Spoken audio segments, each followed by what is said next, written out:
reached a point in the rain day where I'm a bit loopy. So... Dog agrees. Okay. Are you gonna heckle me the whole time, bud? No,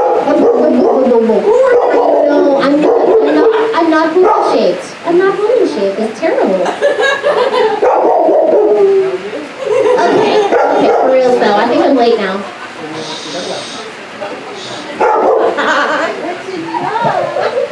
Hi, everybody. Hi. How are we doing today? That is like the least enthusiastic thumbs up I have ever seen. Are you okay? Blink twice if you need help.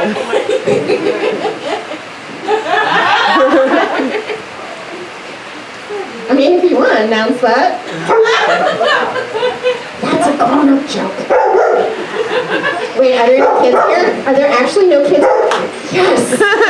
Okay. Thimbleberry, unplugged. Hi, buddy. That's, okay, hi, everybody.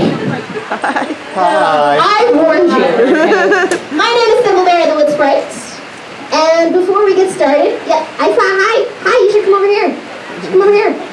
Out of the rain, and listen to my story, and watch my show. Join the chaos, because that's what it's going to be. It's that kind of day. Alright, I always like to start by telling you a little bit about myself, because, well, it's me.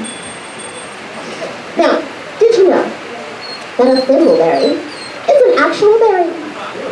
It is! It is an actual and real berry. Imagine my surprise when I Googled it. It is part of the raspberry family, but not raspberries like because those are rude. And I am mostly not rude. Thank you for the laugh. Now, what I have for you today is an interactive story, but don't worry, it is the laziest interaction you will have all day. Because all you have to do is sit there. Enjoy your time out of the rain and do exactly what I tell you to do when I tell you to do it. Yeah. Super easy, right? Yeah. I do make it even easier with my signs. Like this. Yay! There's no yay on there. Sorry. That says applesauce. You had to check, didn't you? Alright, so we're going to practice a few times. Hi. I see you looking. I saw you looking. You should come join me. Ignoring me doesn't work. We're going to practice a couple of times to make sure you are perfectly comfortable with your new task. Is everyone ready to practice a few times? Just go like this. So what if I were to... I saw that, sir. You don't follow instructions well, do you? No. All right, so what if I were to hold up a sign like this? Yay! That was so good right off the bat. But let me tell you how. The louder you all are for me, the more people we might draw under here. And the more people you draw under here, the less hard you personally have to work. So, what if I hold up a sign like this? Yay! So good. We're going to have so much fun, you guys. I feel like you're ready for a curveball. Are you ready for a curveball? Go like this. Yay!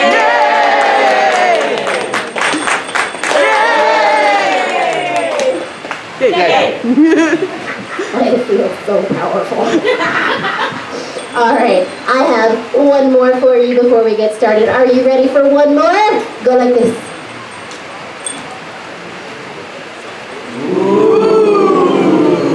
Excellent. You guys are going to be so much fun, I can tell. I love it. All right, the story that I have for you on this lovely afternoon is called The Trinket Box. Are you ready to hear this story? Yay! Are you sure? Yay! Are you ready to stay out of the rain for about 20 minutes? Yay! That's what I thought. All right. As often happens in this world, there was once a young man who spent all of his time traveling far and wide. Now one day, as he was walking down the road, he saw, by the side of the road, a trinket box. And curious, he picked it up. When he opened the trinket box, it spoke out loud to him and said, "What do you wish for?" Quite frightened, he slammed the lid, but lucky for him, he stuck it into his pocket, rather than throwing it away from himself. On and on he traveled a bit farther, through low dells and high hills and many towns and forests, until at last he thought to himself, "If I were to open the trinket box again, and were it again to say to me, 'What do you wish for?' I shall know better how to respond." And so he took the trinket box from his pocket, opened the lid,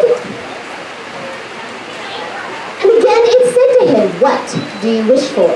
"My hat full of gold."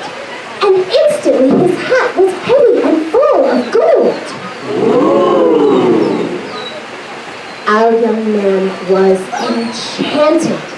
He should never be in want of anything from now on, so long as he possessed the trinket box. So on he traveled through many towns until at last he came to a town where there was a beautiful palace inside which lived a royal family. Now the young man admired the palace, and he walked round and round about it, admiring it from every angle, so long that people began to take notice. But he did not care, and he just continued walking about it and inspecting it from every angle. He did this for so long until the king himself came out and looked at the young man and said, "What are you doing?" And the young man simply replied, "I was just admiring your castle." And the king laughed. "Ha! You would like one like it, wouldn't you?" And with that, he went back inside. That night, the young man took the trinket box from his pocket and opened the lid. Again, it said to him, "What do you wish for?"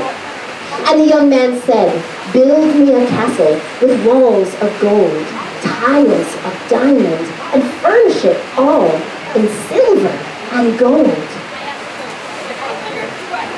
And instantly, there was just such a castle. Now the following morning, when the king awoke, he was struck dumb by the sight of this magnificent palace shining in the sun. His servants could hardly do their jobs, for they kept stopping to stare at its beauty. And so the king dressed himself in his finery and went over to the new palace, and there he knocked upon the door. When the young man answered, the king said to him that he, the king, thought that he, the young man, must be a powerful prince. And perhaps if he, the young man, could meet the princess, his daughter, they might form an attachment, uniting their families, and then they could all live in one palace or the other, but definitely the nicer. And it happened all as the king wished. The young man and the princess met and fell in love, and were soon married. They all moved into the beautiful palace of gold and were quite happy, or so they thought. But you see, the queen was jealous, not only of the young man, but of her own daughter. Yes! I know, right? You see, she had told her mother about the beautiful trinket box that gave them everything they could wish for, and the queen wanted it for her own. And so she bribed a servant to sneak into the young couple's room and steal the trinket box for her. Oh, When the maid brought the trinket box to the queen was overjoyed, and she opened the lid and said to her, "What do you wish for?" The queen replied, "I want you to take me and my husband and my servants in this beautiful palace and set us down on the other side of the Red Sea. But my daughter and her husband are to stay behind. And instantly, it was so. When the young couple awoke the following morning, they found themselves back in the old palace, and they could find their trinket box nowhere. They looked high and low behind curtains and cushions, but it was nowhere to be seen. And so the young man felt that there was no time to be wasted. He filled his pockets full of gold, embraced his wife, mounted his horse, and away he went. Now, the princess, in the absence of her father and her husband, she stepped up and took charge of the daily running of her country so that everything ran as smoothly as it had before. Work. Now, the young man rode on and on as fast as the strength of his horse could carry him until he very soon ran out of all of his money. Oh no! Goes way faster than you think. And so, he had to beg his living as he went along. He searched high and low for his beautiful palace. He sought it through many countries and towns and cities. Nowhere had anyone heard of this spectacular palace.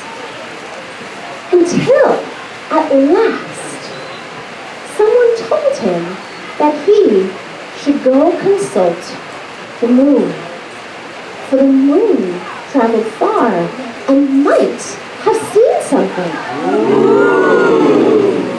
And so the young man traveled on and on as fast as his faithful horse could carry him, until somehow or other, at last, he reached the land of the moon. Yay!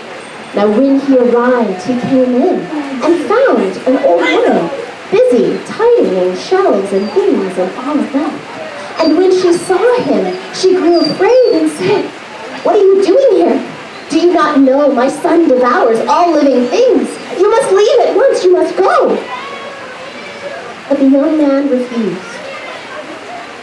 He told the woman how he sought his palace and his magical trinket box, how they had been shamefully stolen from him, and perhaps if he could just speak to the moon, he might find some word of it. At that very moment, the moon arrived home, and he came in, immediately sniffing the air and going, "I smell a mortal man. Bring him out at once so that I may eat him." But his mother bade him wait, and she shared the tale of this miserable young man. And at last she coaxed the young man out and said, "Do not be afraid, I will not let him harm you."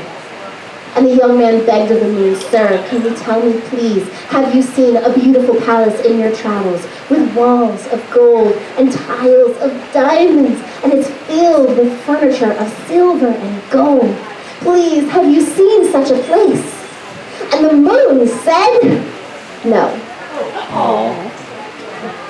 But you should go consult the sun, for the sun travels farther than I, and brings things to light, that others cannot find." And so the young man thanked the moon and hurried off. He traveled as fast as the strength of his horse could carry him, until somehow or other at last he reached the land of the sun. Yay! Now when he arrived, there was another little old woman who was busy filling great barrels full of drink. And when she saw him, she said, "What are you doing here? What put it in your head to come here? Do you not know? My son will devour any living thing he sees. You must leave, you must flee if you value your life." But the young man was so miserable at this point, being parted from his wife and having lost his trinket box, that he did not care whether or not he perished. And after telling this woman his tale, her heart melted, and she agreed to hide him. And so she tucked him in a cupboard, waiting the arrival of her son. They did not have to wait long, for the son arrived, and he was cranky and hot from the day. I know, it's bad, isn't it? He came in and immediately passed the barrels of drink and said, I smell a mortal being. Bring him out at once. Where is he? Make him ready for my dinner. Oh no! But the mother bade him wait, told him how even the moon had granted him his life, and that he was so miserable he sought after these things that had been stolen from him. And so the son agreed to speak with him. The young man came out and begged him, Sir, can you tell me, please, have you seen my palace, my beautiful palace, with its walls of shining gold, tiles of glittering diamonds, and it is furnished in the most beautiful, precious silver and gold. There is no palace like it in all the world. Please, sir, tell me, have you seen this place in your travels? And the son said, No, I have not. I have not seen such a place, but you should go and consult the wind. For you see, the wind goes places that I cannot. He travels far and deep. Yes, you must go and speak to the wind. And so the young man thanked the son for his counsel, and away he went. He traveled on and on as fast as he was able, until somehow or other, at last, he reached the home of the wind. Yay! Now when he arrived, he found another old woman preparing great platters of food, great barrels of drink, a feast like the young man had never seen before. And when she saw him, she grew frightened and said, You must leave. You must go at once. You cannot stay here. Do you not know my son will eat any living thing he finds? You must leave if you value yourself. The young man refused. He said, How can I go? How can I return home to my wife empty-handed? I must find my palace. I must find my trinket box. Please, I must have the wind's help. And so she agreed to speak on his behalf. And not too soon, for the wind arrived home, blowing in, shaking the house to its very foundations. As he came in, he passed the great tables of food. He passed all of the drink and went immediately to his mother, saying, I smell a mortal being. Bring him out at once, for I shall eat him. But his mother bade him eat what she had prepared, drink what she had prepared, kind of like you do with a toddler. Some of you know. And once he was a little less hangry, the woman brought the young man out. And he asked the wind, Sir, please can you tell me in your travels, have you seen a palace that has no equal in all the world? For its walls are of the most beautiful, pure gold.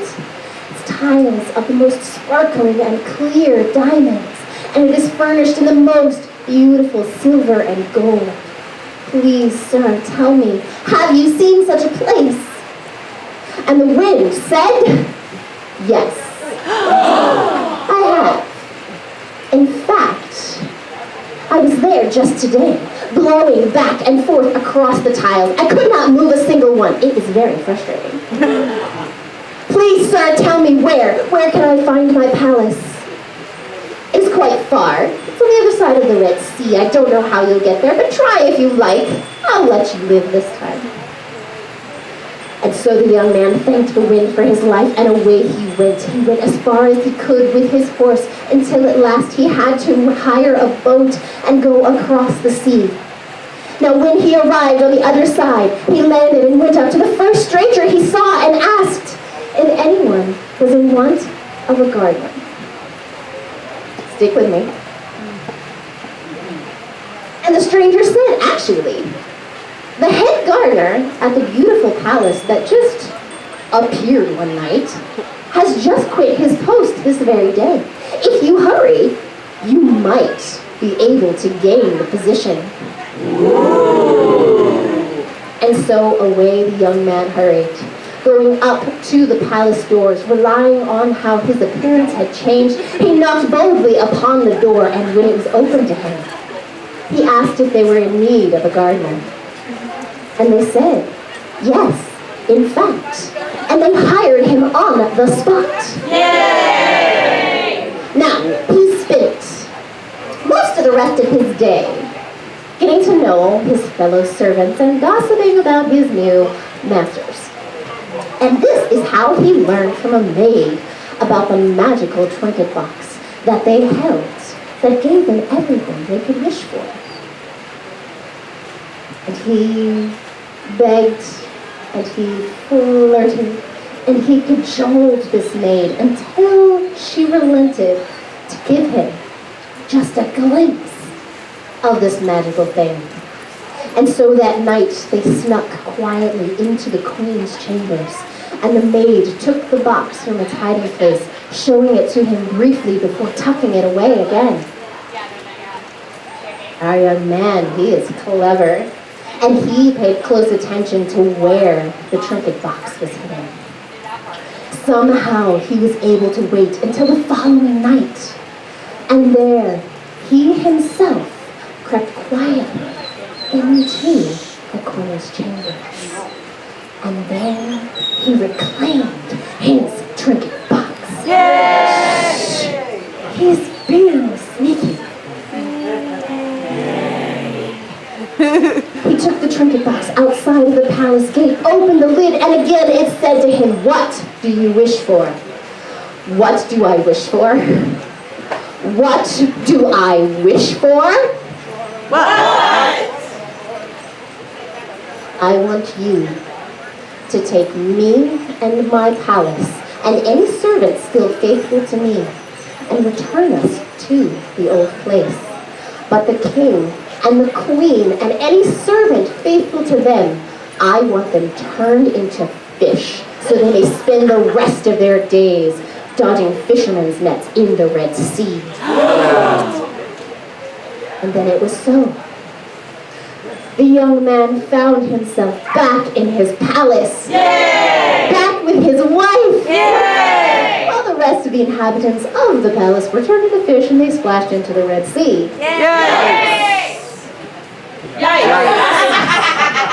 Yikes!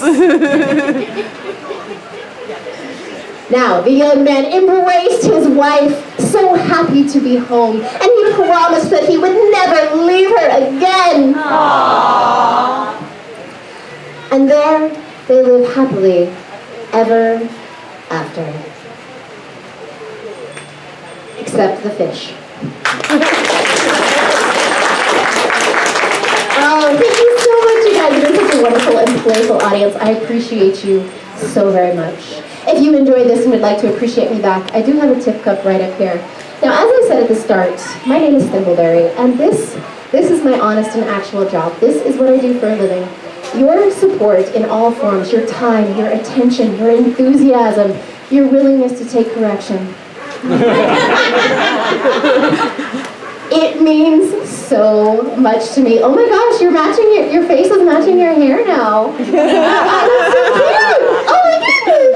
Oh my goodness. Oh, I love it. Your support in all forms means so very much to me. If you are running low on your actual physical money papers, worry not. At this point in the day, I know we've had some drinks, we've had some turkey legs, we've had some food. But if you need a way to magically throw $1 or $2 or 10 into my cup, I do have that ability. Now, if you just super duper enjoy this and you want to take me home with you, not like that. I do also have stickers of me.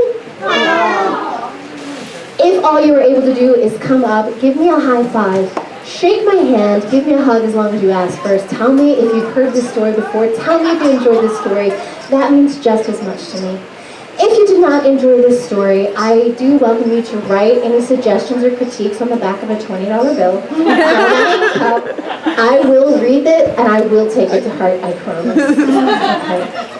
One last time, actually before that, I have one more show today at 4:15. It will be a different story than what you heard right now. One last time, my name is Thimbleberry the Woodsprite. You are a magnificent audience, and I hope you